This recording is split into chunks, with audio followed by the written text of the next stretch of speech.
Gas prices are at record high, but so are the profits of big oil CEOs, and that's not a coincidence. You know, look, we could go back all the way to the Carter years and the gas crisis back then, and we saw the same story. Here's the problem. This doesn't have to happen, but Biden can talk about it. He can say, I'm going to do something. Now, we've heard the talk. We've heard all that. Well, I'm going to go do something. I'm going to make this. Nothing happens.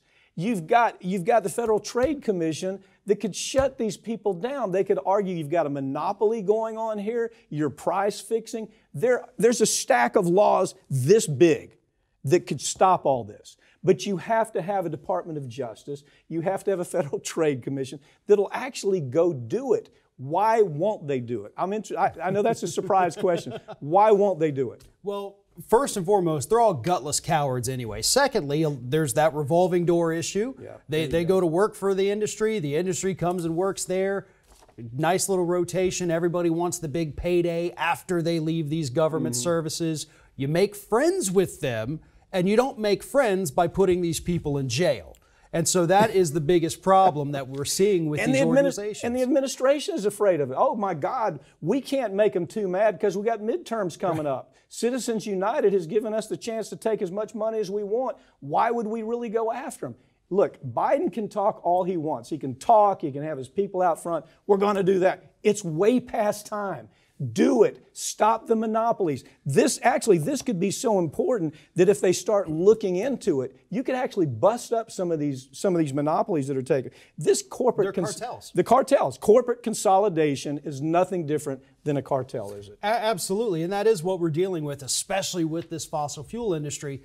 And to me, one of the worst things about this, in addition to them paying themselves tens of millions of dollars in bonuses in January, then extra millions somehow on top of that. It was $400 million total. Yeah, just in compensation for the CEOs. Right. And plus the extras now, which are $7 million, $10 million bonuses on top of $400 million. And they get those bonuses because the company is so proud that they're price gouging us, back into having to ride bicycles 30 miles to get to work. But all of this could have been avoided decades ago had we started making that shift. Of course. Right? There's no reason to have vehicle fleets that run on gasoline anymore. Do you know, when they're on the look back to what Carter did? Carter, first of all, Carter was the most misunderstood president. He was a very decent president. I mean, he really was. But it was the same problem that the same problem was he would talk about it, but then he didn't have agencies and regulatory that would execute on it. And back in those gas crises, had they gone ahead and done it then, we wouldn't be having the problem we have now, because in MBA school, they'd be talking, hey, let me tell you the history of what happened when we did this. It opened up this big box of uglies where they came after us for antitrust, collusion, all sorts of things, price gouging. He didn't do it then. And it's the same thing happening all over. Well, and let's not forget too the early 2000s, right? With the Bush administration. That's right. Bush took office, gasoline was 89 cents per gallon. And some of the younger audience may, what? Yeah, you paid $1 a gallon at most. And then during the height of the Bush administration, you weren't even born then, were you? I think it was 2005. It was actually even higher than it was, like 460 something. Yes. So even higher than it was now. But that is the largest increase in gas prices that we have ever seen in history. And everybody kind of forgets that because, we had these conflicts in the Middle East.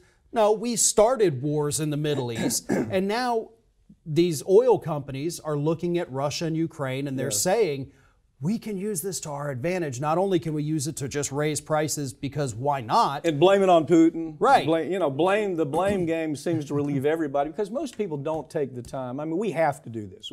People watching this program, they're trying to live their lives, right? They're trying to make ends meet. They're trying to go to school or work and raise a family. They don't have time to look behind the stories. I don't blame them for that. But I think a lot of times we have these types that count on that. And we have government regulators that count on that. Nobody's going to find out what I did. Here, this could have been done all the way back in the Carter administration, and it wasn't.